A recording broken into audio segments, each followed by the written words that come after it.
El mundo es un espejo y devuelve a cada uno el reflejo de su propio rostro. Con este pensamiento iniciamos el día de hoy nuestro programa Plenamente Humanos a través de Radio Nuevo León. El mundo nos está reflejando algo. ¿Qué hacemos con este reflejo que nos proporciona nuestra realidad? Buenos días, yo soy Elisa Almanza. Pues buenos días, Elisa, pues me quedo mucho con tu pensamiento, el ver qué nos refleja en nuestro mundo, nuestro día a día, nuestra sociedad. Y pues yo soy Miriam de la Vega. Así es, Miriam. Y para seguir reflexionando en esto, hemos elegido para el día de hoy un tema que es la conciencia social como fuente de crecimiento personal. Para ello hemos invitado al licenciado Omar Gutiérrez, que es psicólogo social y coordinación de educación en Crecer. Bienvenido, Omar. Gracias. Muy bien. Es un gusto estar aquí con ustedes. Igual para nosotros, porque te perseguimos mucho. Bueno, ya me alcanzaron. Ya lo pescamos. Así es, Omar. Oye, primero quiero preguntarte, ¿qué entendemos por conciencia social? Mira, es una muy buena pregunta porque es un concepto que traemos mucho para todos lados, para arriba y para abajo, el concepto de conciencia y el concepto de conciencia social, que en muchos casos pareciera que es simplemente estar atento a la realidad y a lo que pasa. Pero creo que es algo más complejo que eso. El trabajar la conciencia social implica tener una comprensión profunda de las causas que determinan la forma en cómo estamos organizados como sociedad. Y cuando digo como sociedad, estoy hablando de grupos humanos, que puede ser cómo estamos organizados como sociedad, como país, como comunidad, como colonia, como familia, como pareja. Al final de cuentas, es una relación social, las que establecemos con las demás personas, sea con uno o sea con el mundo.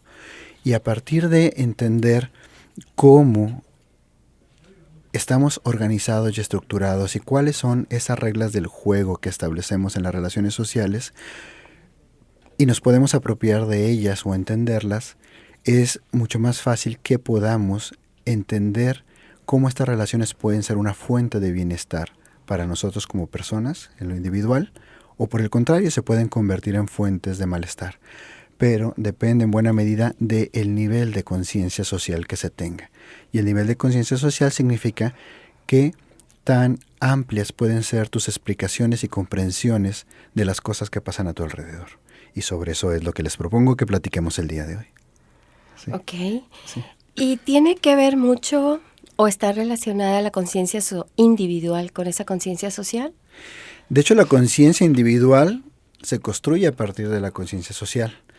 Pero quisiera plantear que habría que desmenuzar la conciencia social, porque hay diferentes niveles de conciencia social. Okay. ¿Sí? Y dependiendo del nivel de conciencia social que podamos tener, va a ser si es una fuente de bienestar o una fuente de evasión en la búsqueda de bienestar. Sé que estamos empezando de una manera un poco abstracta, compleja, sí, pero vamos a ir aterrizándolo ahorita poco a poco. Entonces, yo quiero aterrizar un poquito. Sí. Lo que hablamos de lo que es esos grupos sociales, más bien lo que yo creo que te refieres, ¿no? Y esos grupos sociales depende de cómo se mueven, en qué aspectos se mueven y con qué... ¿Cuáles son sus estructuras, no? Y entonces de ahí depende cómo ellos ven la sociedad. Sí, la idea no es ver cómo lo ven los demás grupos, sino ver yo como persona. Qué nivel de conciencia social tengo. Y les quisiera comenzar a desestructurar esto. Ajá. De una manera de entender los diferentes niveles de conciencia. Que no es otra cosa que, como les dije ahorita, es cómo me explico la realidad. Uh-huh. ¿Sí? Todos tenemos conciencia social, porque todos nos explicamos las cosas de una u otra manera. Uh-huh. ¿Sí? No hay quien no tenga conciencia. El asunto es qué nivel de conciencia social tienes, porque es que también puedes explicarte las cosas que pasan a tu alrededor. Y hay un primer nivel de conciencia que es un nivel muy básico, que nosotros llamamos en psicología comunitaria conciencia ingenua. ¿Por qué es una conciencia ingenua? Bueno, todo nivel de conciencia, para poder analizarlo ahorita en este diálogo, me gustaría plantear como varios aspectos. ¿Cómo se explica la realidad?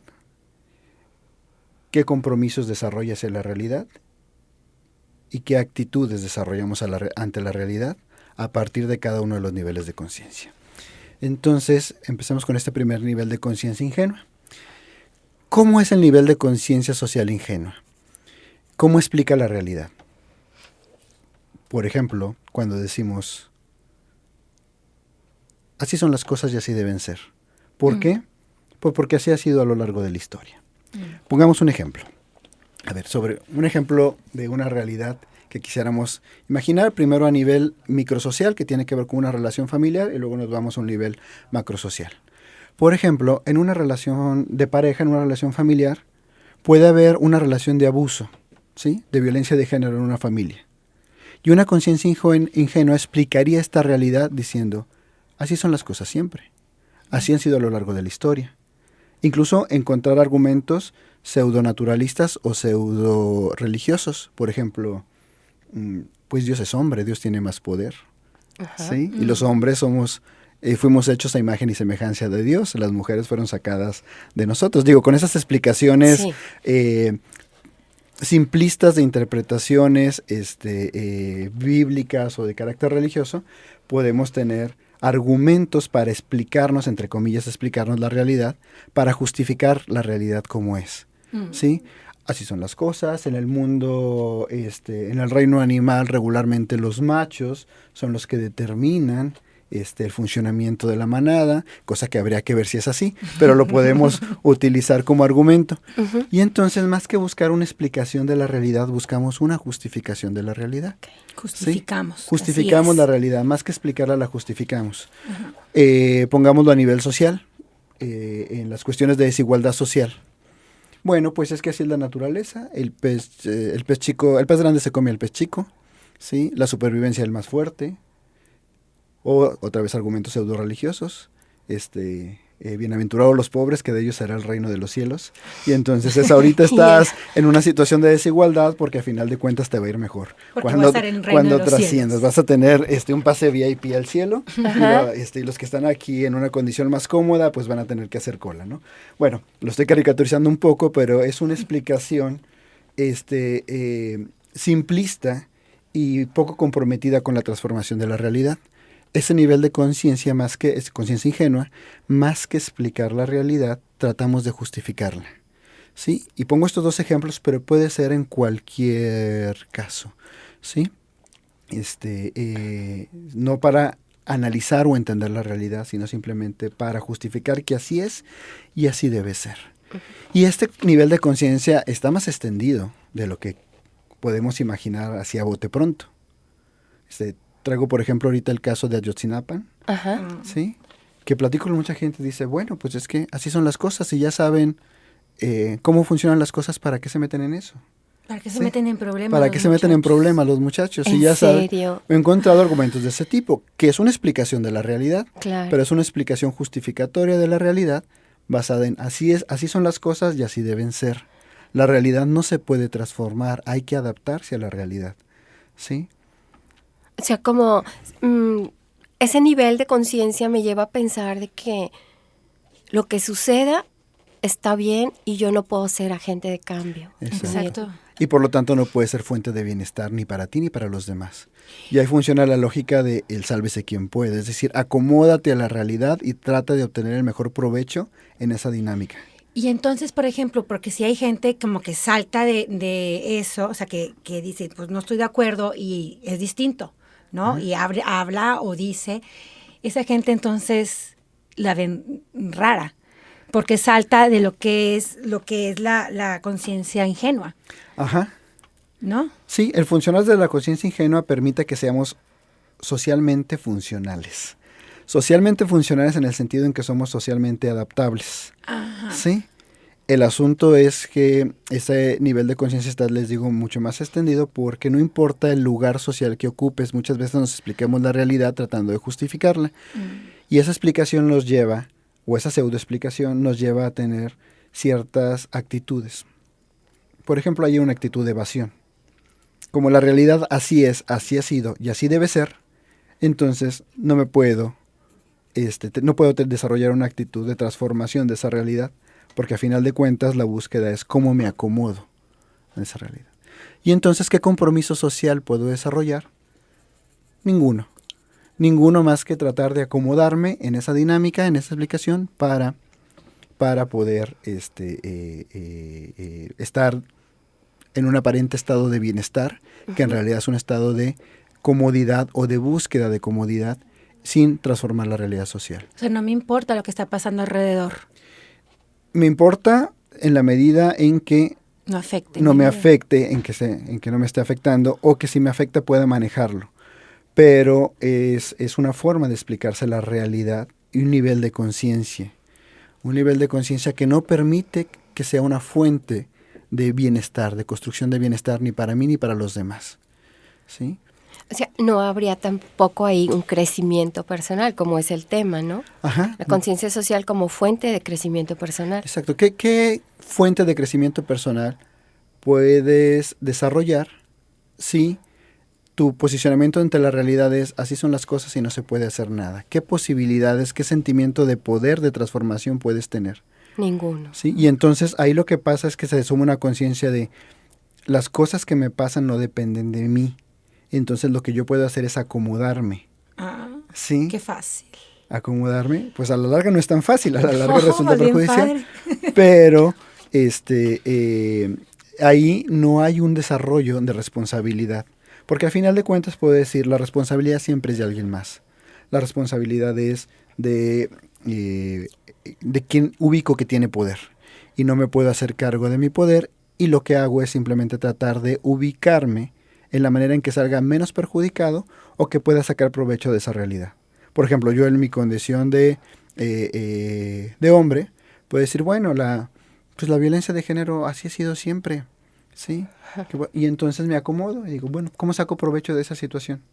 ¿Sí? Aunque tenga hijas y aunque tenga... ¿no? ¿Cómo saco provecho de esa situación? Porque eso no se puede transformar. Entonces sí tengo conciencia en el sentido de que trato de explicarme la realidad, pero mi explicación es una explicación justificatoria. Y entonces trabajar en el desarrollo de bienestar personal implica, desde mi punto de vista, primero ser muy críticos en qué tipo de conciencia social tenemos. Porque hemos hablado mucho en desarrollo humano de la conciencia, pero a mí me gusta ponerle el apellido de conciencia social.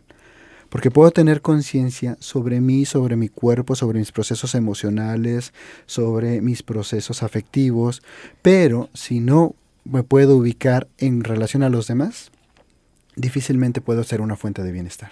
Ok, vamos a una pausa y continuamos. Continuamos con este tema que es la conciencia social como fuente de crecimiento personal. Omar, antes de la pausa nos estabas platicando de este primer nivel de conciencia. Es una conciencia ingenua, donde ya vimos la explicación, que más que explicación de la realidad es una justificación de la realidad, las actitudes de este tipo de conciencia y que no lleva a ningún compromiso social, ningún compromiso de bienestar hacia los demás. Hacia mí mismo y hacia los demás. Hacia mí mismo y hacia los demás. Sí. ¿Cuál sería el siguiente nivel de conciencia?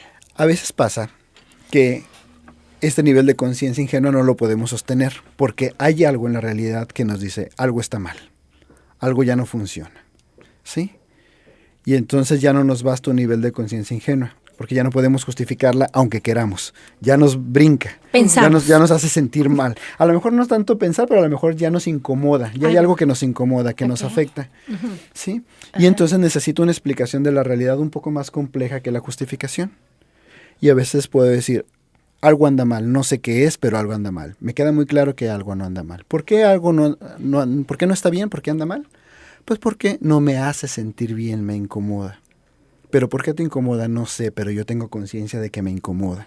Si se fijan, ahí hay un posicionamiento mucho más afectivo ante la realidad de que algo está mal, aunque no logre entender qué es, sé que me afecta y me incomoda.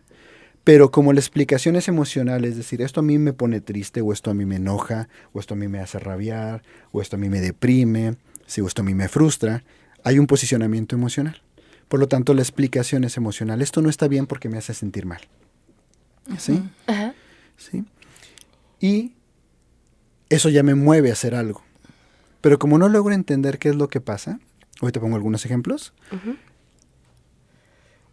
mis reacciones también son emocionales. Mis respuestas son emocionales. Lo que hago la actitud es, por decirlo de alguna manera, asistencialista. ¿Cómo es eso? ¿Cómo es esto de asistencialista? Sí. Por ejemplo, la realidad me confronta emocionalmente, no me hace sentir bien. Es muy triste lo que está pasando. ¿Ya está ahí? Volvamos a un ejemplo. Volvamos al ejemplo de la violencia de género. ¿Sí? Eso no está bien. ¿Por qué? Pues porque a mí me conmueve. ¿Sí? Entonces tengo que hacer algo. ¿Qué voy a hacer? Por ejemplo, voy a decir que como todas las mujeres son madres o llegarán a ser madres, hay que cuidarlas. ¿Sí? Ajá. Porque para que estén bien y para que puedan educar a sus hijos de una manera amorosa. ¿Sí? Bien. Estoy reaccionando, bueno, no estoy hablando de ninguna pinta que vi en la ciudad, aunque parezca que sí. Pero es una respuesta emotiva con una fuerte carga afectiva, ¿sí? Pero que lo que busca a final de cuentas es que yo deje de sentirme mal con la realidad que me está confrontando, ¿sí? Nada más es a ti, Es pero decir, no a lo que pasa. Ajá. Por ejemplo, cuando yo voy por la calle y en un semáforo, voy conduciendo y en un semáforo se me acerca alguien que me confronta con la injusticia social, con la pobreza, con la migración, ¿sí? Me confronta emocionalmente. Y entonces a mí me hace sentir bien dar algo que me sobra, ¿sí? Una moneda. Una Por moneda ejemplo. o algo que traigo ahí, un dulce que dejó mi niño, que no se lo iba a comer, y entonces hago algo para transformar la realidad, pero en realidad esa transformación está basada en favorecer que la realidad no me haga sentir mal más que realmente transformar la realidad. A eso me refiero con los procesos asistencialistas o las actitudes asistencialistas. Y hacemos mucho eso. Lo que trato es que la realidad no me confronte emocionalmente, no transformar la realidad realmente. Sino que no me afecte a mí. Que no me afecte a mí. Tomar distancia emocional de la realidad. Sí, y el asistencialismo sirve para eso. Claro. Sí, pero estoy poniendo ejemplos de la dinámica social, pero por ejemplo hay relaciones familiares asistencialistas también. ¿A qué me refiero con asistencialistas? Que en la medida en que volvamos a la relación de pareja, ¿sí? Cuando hay una situación de violencia intrafamiliar, ¿sí? A lo mejor una tercera persona, el hermano, la mamá, la suegra, el suegro, entran porque esa realidad les confronta emocionalmente, pero entran para tratar de que la situación no se salga de control, no para transformarla y que se termine la violencia, por ejemplo.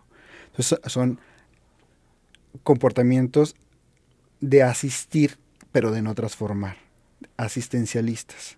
Ya. ¿Sí?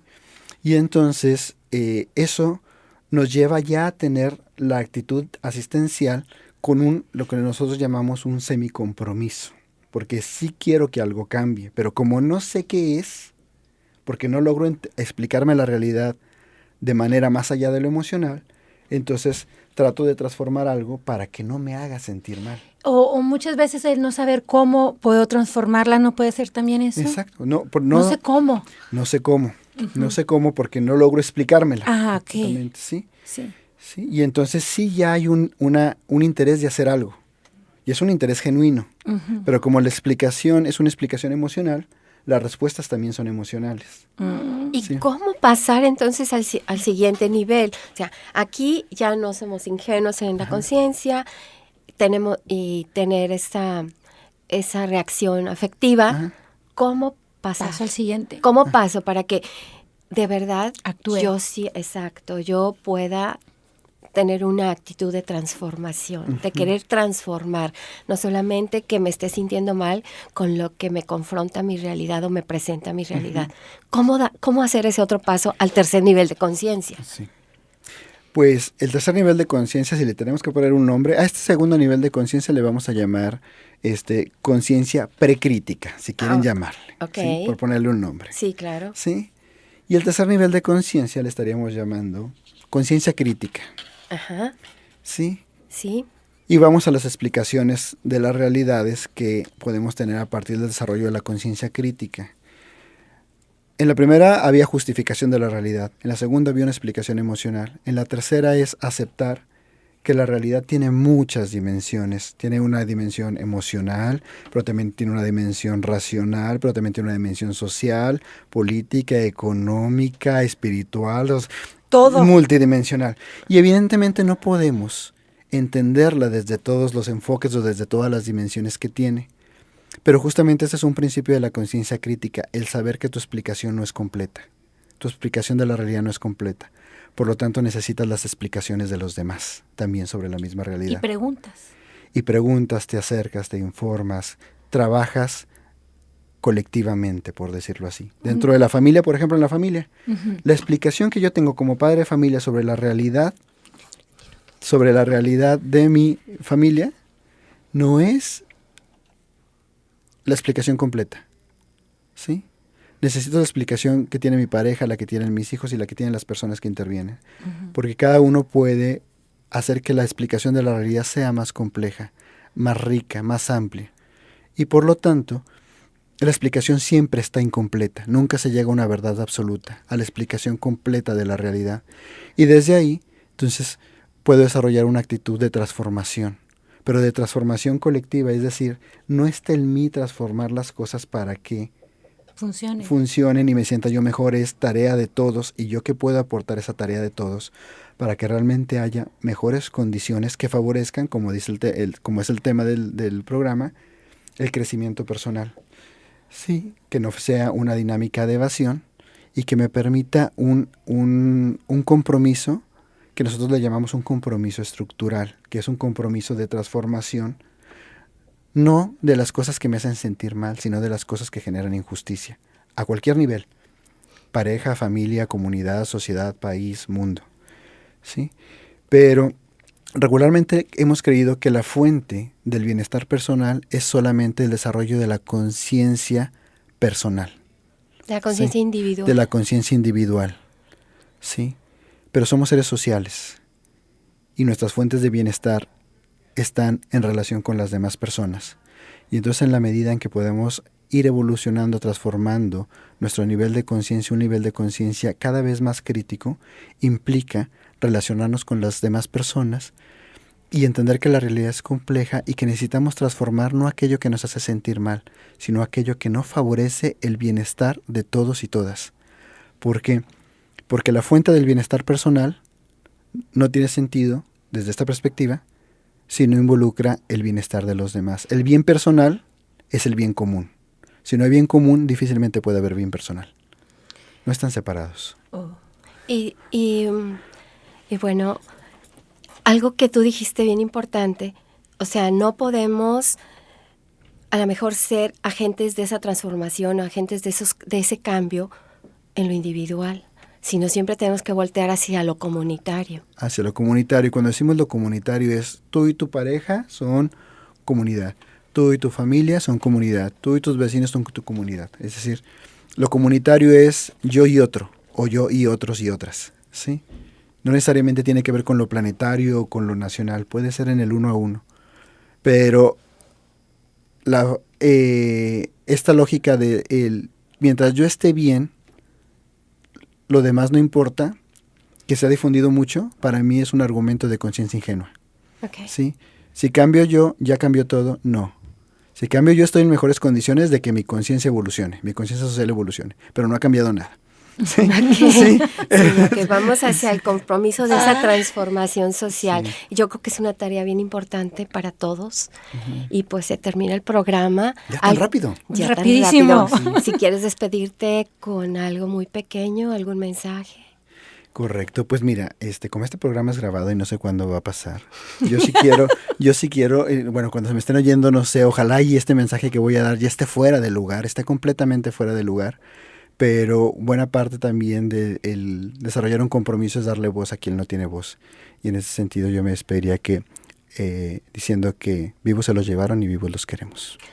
Ok, Omar, muchísimas gracias por haber estado con nosotros. Gracias, Omar, nos vemos pronto. Bye, Elisa. Nos vemos y gracias a ustedes que nos dieron la oportunidad de construir la vida juntos.